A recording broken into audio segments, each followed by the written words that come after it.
세 가지 예물. 오늘 본문 말씀은 이 동방박사들의 이야기죠. 예수님께 경배드렸던 그런 내용을 담고 있습니다.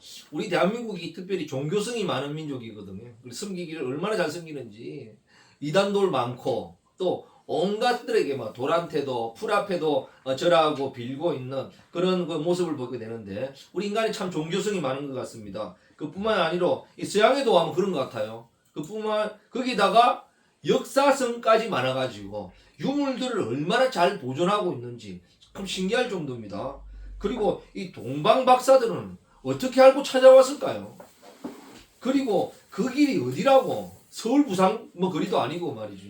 어마어마한 거리를 그것도 뭐 낙타 타고 왔다고도 볼 수 있겠습니다만은 걸어오는 건 마찬가지인데 어떻게 찾아왔을까? 참 뭐 신비로운 그런 내용이 되겠습니다. 그리고 이 동방박사는 최초의 이방인 경배자로 나중에는 성인으로 추대되어 가지고 지금도 그 가톨릭에서는 숭배받고 있습니다. 그 정도로 뭐 대단한 그런 가정 가운데 있습니다. 참 신기한 거는 그 예수님 돌아가실 때 마지막에 그 창에 찔리시잖아요. 창에 찔려 가지고 물과 피를 다 쏟았다고 했는데 그 창을 뭐라고 부르는가 하면 롱기누스의 창이라 그래 부릅니다. 왜냐하면 그 사람 이름이 창 찔렸던 사람이 롱기누스고 그 뒤에는 뭐 론지노라고도 이야기합니다. 그래서 론지노의 창, 뭐 롱기누스의 창 그렇게 이야기합니다만 이 론지노가 나중에는 회심해가지고 성인으로도 추대되었어요.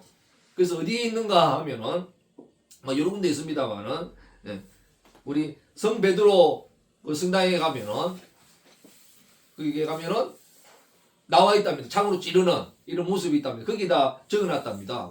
론지노의 창이 거기에 보관되어 있다 하는 그게 적혀 있답니다. 그러니까 어디에 있는가 하면 이 론지노의 창이 어디에 있을까요? 롱기누스 창이 성 베드로 성당 그 박물관에 있다는 그런 이야기가 되겠지요. 그리고 진짜는 어디 있는가 보니까 실제 또 다른 데 주장이 있거든요.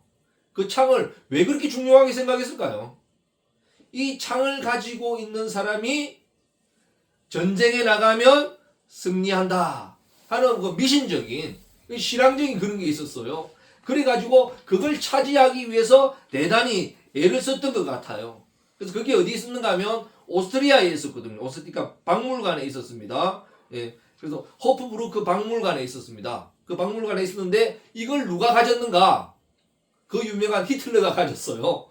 그래서 이 전쟁을 해가지고 가는 곳만 승리한다 이런 게 있었던 것 같아요. 그게 전쟁에 패하고 미국에서 가졌다가 다시 그 박물관으로 보내서 지금도 있습니다. 그래서 이것이 그 진위 논쟁이 있어요. 진짜냐 가짜냐.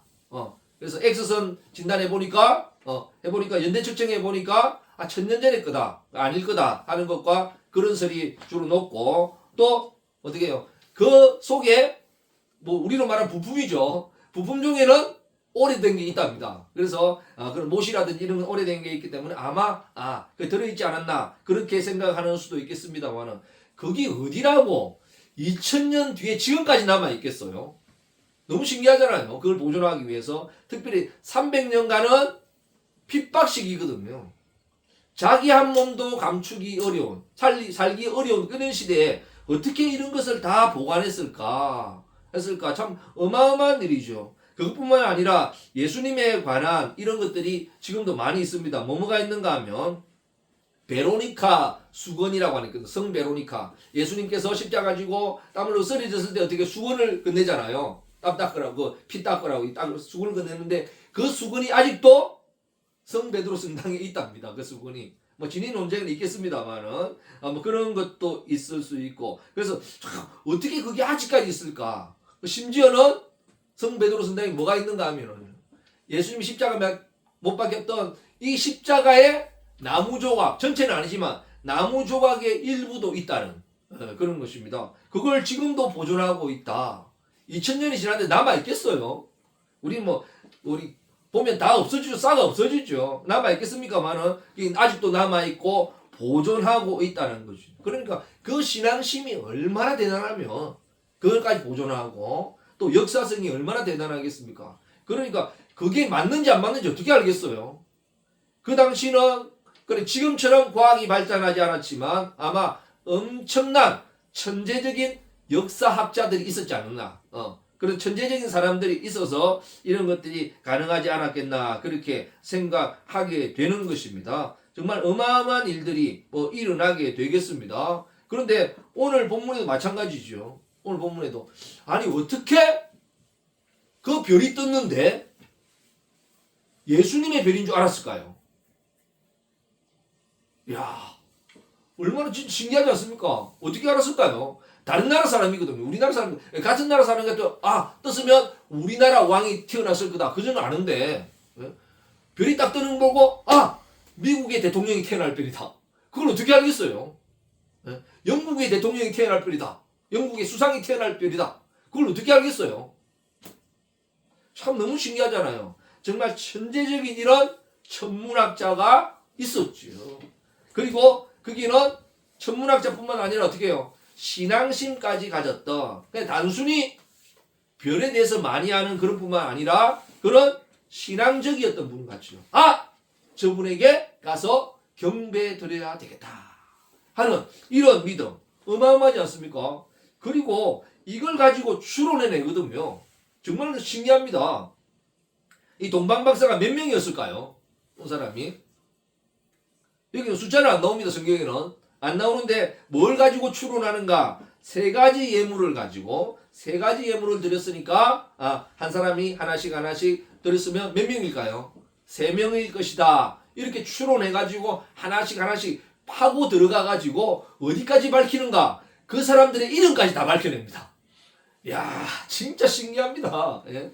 그래서 저의 상상력은 상상력도 아니죠. 그래서 세 사람일 것이다. 사실 그 보배합을 열었다 했는데 이 안에 세 가지 다 열 수도 있잖아요. 그렇잖아요.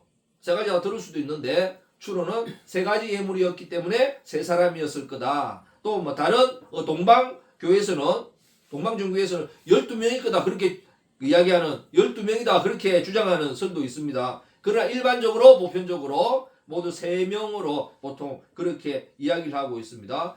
그 세 가지 예물이 뭐예요? 황금과 유향과 모략을 드렸다. 그렇게 이야기하고 있습니다. 이 황금은 왕권의 상징이죠. 영원히 변하지 않는 이 권위가 있는 이 왕권을 상징하는 황금을 예물로 드렸고 또 이 예물을 드린 사람 이름 누군가 하면 이름까지 딱 추론해 나중에 나오거든요. 아니 그걸 어떻게 밝혔을까요? 몇백 년 뒤에 그것도 밝혔을 텐데 이것은 멜키오르라고 하는 이런 사람으로 나오고 있습니다. 그리고 유향을 드렸던 그 신성, 유향은 그 향기로운 기름 아니겠습니까? 바로 제사장이 드렸던 그 기름, 성전에 드렸던 그 기름이거든요. 여기서 발타사르라고 하는 이런 그 사람이죠. 그리고 모략을 드렸습니다.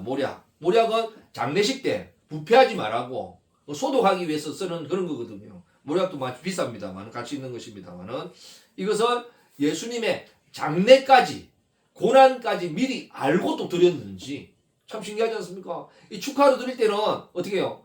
장례를 안 드리거든요. 장례는 그렇지 않겠습니까? 앞으로 잘 될 거 출세하기 이런 것만 하지 죽을 때 것까지 하는 건 없는데 이 예물은 죽을 것까지 탁 준비되어 있다. 이게 보통이 아니죠. 하나님께서 하신 줄 믿습니다. 이것을 누가 하는가? 가스파르라고 하거든. 가스파르라고 하는 청년이 드렸다. 보통 이까지 나옵니다. 추론해가지고 성경에는 나오지 않지만 이걸 파고 들어가지고 이걸까지 밝혀냈어요. 네? 이거다 저렇다 정확하게 말씀할 수는 없을 것입니다. 왜냐하면 성경에는 나오지 않기 때문에. 그리고 이 세 사람의 나라가 어딜까요? 어디서 왔을까요? 나라 이름도 안 나오지 않습니까? 그렇지 않습니까? 어디 지역에서 나온다. 딱 나오는 거는 동방박사다. 그러니까 동방박사. 그러니까 동방에서 왔을 거 아니에요. 동방에서. 그걸 가지고 또 추론해내는데 어디서 왔는가?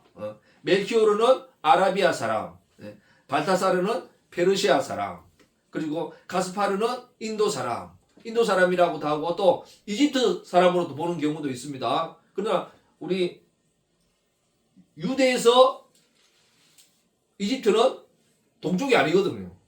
그러니까 우리 상식적으로 생각해서 인도다 그렇게 보고 있는 게 이 정상적일 거고 또 이집트로 보는 이런 견해도 있습니다. 왜 이집트로 보는가 하면 동방은 오리엔트 하면 해가 뜨는 곳 그런 뜻입니다. 해가 뜨는 곳 거기서 나왔거든요. 해가 뜨는 곳 그러니까 팔레스타인 지역에서 해가 뜨는 곳에서 온 동방 박사들 세 사람입니다. 그러니까 우리나라 같으면 해가 뜨는 곳에서 서울로 왔다 하면 어디서 와야 될까요?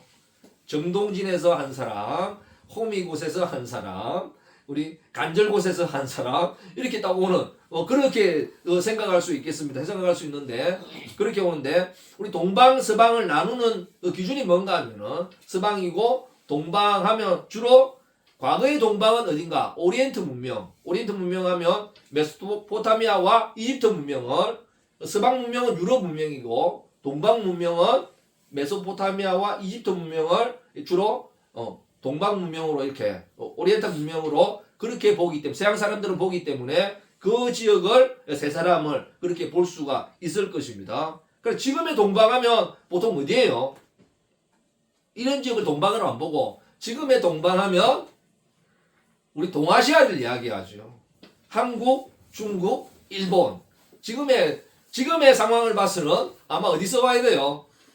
한국 사람 한 사람, 중국 사람 한 사람, 일본 사람 한 사람 이렇게 딱 가야 정상이고 지금의 우리 그 동서양의 그걸 봤을 때는 가장 대표적인 동양하면 한중일이 되겠고 또 더 넓히면 태국, 베트남, 뭐 캄보디아 뭐 이런 동남아시아까지 포함해서 볼 수 있고 주로 서아시아도 아시아입니다만은 이렇게 동방하면 동아시아 하면 이쪽을 이야기하고 있습니다. 동쪽을 이야기하고 있는 건데 과거에는 그 지역 페르시아 지역에서 아라비아 지역에서 좀 더 멀리 인도에서 오지 않았나 그렇게 보는 그 추측들이죠. 그리고 이분들을 쭉 높여가지고 성인으로 만들어가지고 주현절이라고 합니다. 1월 6일 날 보통 지키게 되는데요. 이때는 이 세 사람을 또 동방 박사들을 또 기념하는 또 기는 날도 정해가지고 그걸 하고 있다라고 했습니다. 천주교라든지 이런 데서 하고 있다라고 이야기를 하고 있습니다. 참 신비롭죠. 어떻게 찾아내었을까? 사람이 어떻게 또 파고 들어가지고 그것까지 알고 있을까? 너무 신기하잖아요. 그리고 예수님이 죽었을 때 마지막에 수의를 입히잖아요. 수의를 덮지 않습니까? 그 세마포를 탁 덮었는데 그 세마포도 아직도 보관되어 있다는 그걸 토리노 수의라고 이야기하거든요. 그것도 뭐 진위 논쟁이 있습니다만은 진짜다 아니다 있지만 어떻게 그걸 아직까지 이렇게 보관하고 있는지 참 정말 그 신앙심을 넘어서 정말 좀 경이롭기까지 하는 그런 것입니다. 왜냐하면 정말 하나님이 역사하셨고 또 우리 마음속에도 뭐가 있어요? 이런 신앙심이라든지 경배하고자 하는 마음 그리고 복받고자 하는 마음이 사람에게는 있어요 없어요? 있다는 거죠. 이걸 뭔가 붙잡고자 하는 마음이 있습니다. 특별히 동방박사들은 별이 쫙 뜨는데 예사별이 아니에요. 이것은 주님의 별이에요. 유대인의 왕으로. 그러니 뭘 알았다는 것입니까? 유대인이 왕이 탄생한다는 예언을 뭐하고 있었던 사람이죠. 단순한 천문학자가 아니라 이 예언의 말씀을 알고 있었고 기억하고 있었고 믿었던 사람이라는 것입니다. 이방인이지만 성경의 예언의 말씀을 뭐 했던 사람이요? 알고 믿었던 사람이기 때문에 딱 뜨는 순간 이거다. 가야 된다. 만살 백리치고 간 거 아니겠습니까? 그리고 가장 귀한 것을 가지고 간 것 아니겠습니까? 이건 뭐 상상 초월이거든요. 사실 미친 짓이죠. 안 그렇겠습니까? 세상 사람들 보면 말도 안 되는 일입니다. 그래서 이것을 가게 됩니다. 가서 보니까 당연히 유대인의 왕이니까 어디서 나왔겠어요? 예루살렘 왕궁에서 났겠지 하고 당당하게 예루살렘 왕궁에 딱 들어가 보니까 이 소식을 듣고 난리 나는 것입니다. 소동이 일어났는데 어떤 소동일까요? 그냥 놀라운 소동이 아니라 이거는 큰일 났다는 것입니다. 왜?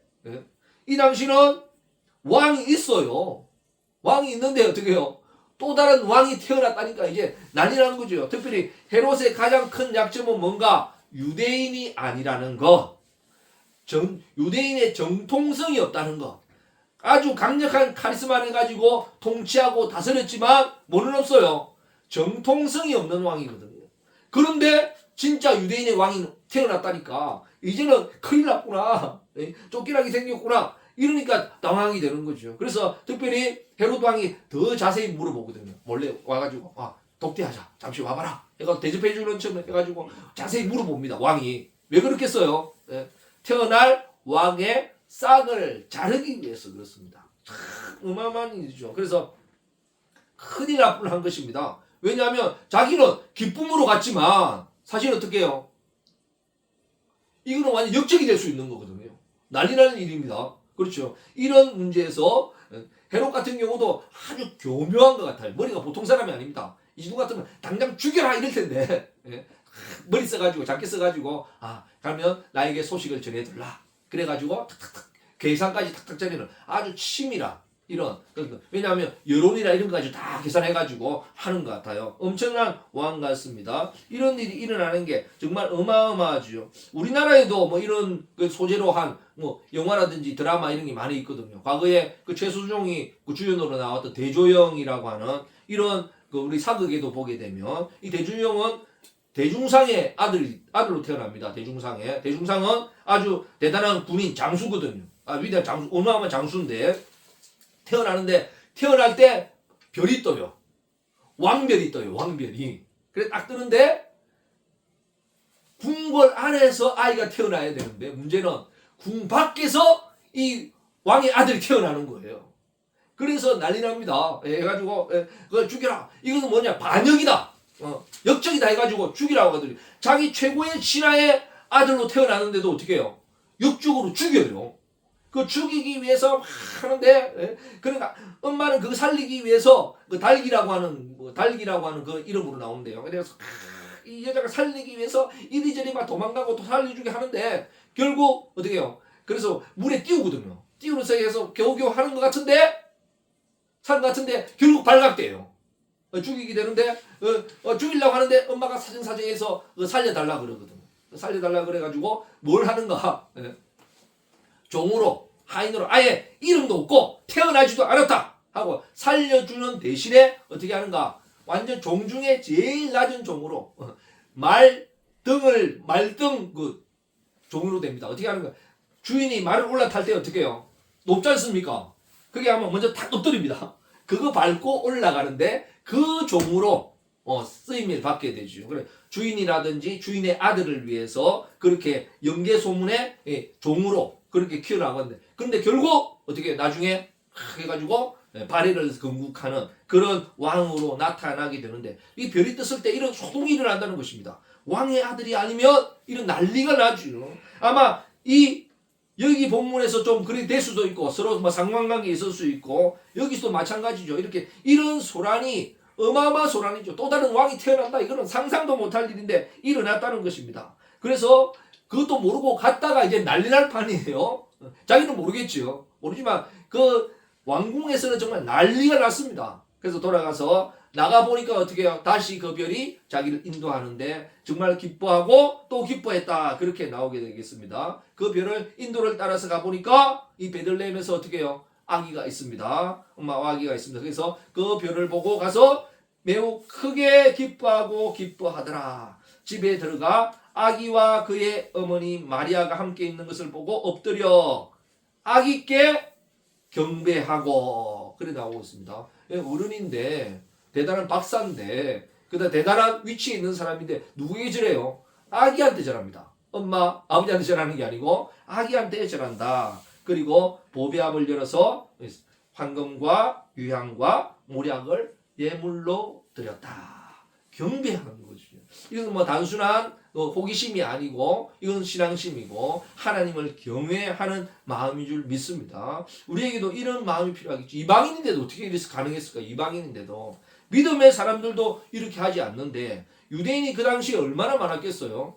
그리고 신앙 좋은 사람이 얼마나 많았으며 제사장들이 있었을 것이고 서기관이 있고 각종 지도자들이 있었는데 그 백성들이 있었는데 그런 사람이 아니라 이방인이 와서 그러니까 예수님께서는 처음부터 어떻게 해요? 유대인의 왕으로 오셨지만 유대인만을 구원하는 그런 왕이 아니라 어떻게 해요? 이방인까지 인류의 구원자로 오신 줄 믿으시기 바랍니다. 그렇기 때문에 우리가 예수님을 믿을 때 우리가 구원받게 되는 이런 놀라운 역사가 일어나겠죠. 꿈에서 또 이야기를 합니다. 헤로데게로 돌아가지 말고 다른 길로 가라. 그렇게 이야기를 하고 있거든요. 이와 같이 정말 우리는 하나님의 역사를 볼 수 있어야 한다. 동방박사 벌써 어떻게 그걸 알았을까? 뭔가 신비한 별이 떴는데 그거는 뭐 좀 신기한 일이지요. 그러나 어떻게 해요? 예수님이 탄생할 걸 어떻게 알았을까? 메시아가 탄생할 걸. 우리도 영적인 눈으로 이런 것을 시대가 돌아가는 상황 가운데 주님의 음성을 듣는 법, 주님의 역사를 보는 법, 바르게 판단하고 나아가는 이런 것이 필요할 줄 믿습니다. 그렇지 않으면 이 혼란한 세대에 같이 그냥 휩쓸리고 마는 거예요. 같이 그냥 가고 마는 것입니다. 이러한 가운데 하나님의 뜻을 찾을 수 있다면, 하나님의 음성을 들을 수 있다면, 하나님의 역사를 바라볼 수 있다면 우리도 동방박사와 같이 이런 역사를 이루어 나갈 수 있다는 것입니다. 특별히 메시아에 관해서, 예수님에 관해서 우리가 바로 아는 것이 얼마나 중요한지, 이것을 모르면 아무리 인생에 대단한 일을 한다 할지라도 그냥 모든 인생 사람처럼 가다가 결국은 죽는 거지요. 구원의 길은 없는 것입니다. 그러나 예수님에 대해서 정말 메시아를 바로 알고 발견했었다는 것, 그리고 이것을 알고 그래 직접 가는 사람은 없거든요. 그 별을 얼마나 많은 사람이 봤겠어요. 수많은 사람이 봤을 것입니다. 그러나 어떻게 해요? 막상 나서는 사람은 별로 없었습니다. 그렇지 않겠습니까? 이 별을 보고 그게 어디라고 갑니까? 그게 어디라고. 우리도 과거 한양에 과거를 보러 갈 때 한 며칠 걸렸을까요? 보통 한 보름 걸렸다거든요. 부산에서 좀 우리 경남 지역에서 가려면 한 보름 걸려서 가가지고 가다가 뭐 쉬다가 이래 가니까 그렇게 가다가 보름 동안 가다가 돈 다 써버리고 시험도 못 치고 돌아온 사람도 있고 그렇습니다. 그러니까 뭐 가는데 보름인데 여기가 어디라고 하겠어요? 이렇게 가는데 끝까지 포기하지 않고 가서 결국 주님 만나고 경배했고, 그 정말 작은 아이니까 얼마나 만만하게 보이겠어요. 그렇잖아요. 별것 아닌 것 같이 안 보이겠어요. 그러나 그렇게 보지 아니하고 어떻게 해요? 구원자 메시아로 보고 그 앞에서 경배를 드리는, 우리도 마찬가지입니다. 우리 예수님이 어떻게 해요? 낮은 위치에 오셨다고, 아이로 오셨다고 우리가 무시하고 무시당할 그런 분이 아닙니다. 경배받고 우리에게 존중받고 찬양받아야 될 우리 하나님의 아들인 줄 믿습니다. 우리의 구원자인 줄 믿습니다. 오늘도 우리 성탄절을 앞두고 우리가 이런 주님을 발견하고 이런 주님을 만나고, 그냥 만나는데 어떻게 해요? 자기가 찾아가고자 하는 결심, 결단이 있어야 된다는 거지. 그냥 됐구나, 누구나 볼 수 있는 그런 상황에서 낫구나, 우리도 희망이 있구나, 모든 사람이 거기서 그치는데 이 동방박사는 어떻게 해요? 직접 왔다는 것입니다. 우리도 이런 마음과 각오를 가지고 나아가게 되면 주님 못 만날 사람 없고 주님 은혜 누리지 못할 사람 없고 주님께서 함께하여 주시는 줄 믿습니다. 그래서 뭐 이런 정도가 아니라 우리 더 놀라운 역사가 이 메시아를 통해서 오늘도 이 나라와 민족 위에, 오늘도 우리 가정과 교회 위에 펼쳐져서 정말 합심하여 선을 이루는 그런 역사가 일어나기를 주님의 이름으로 간절히 축원드립니다. 아멘. 자, 통성으로 한번 기도하겠습니다.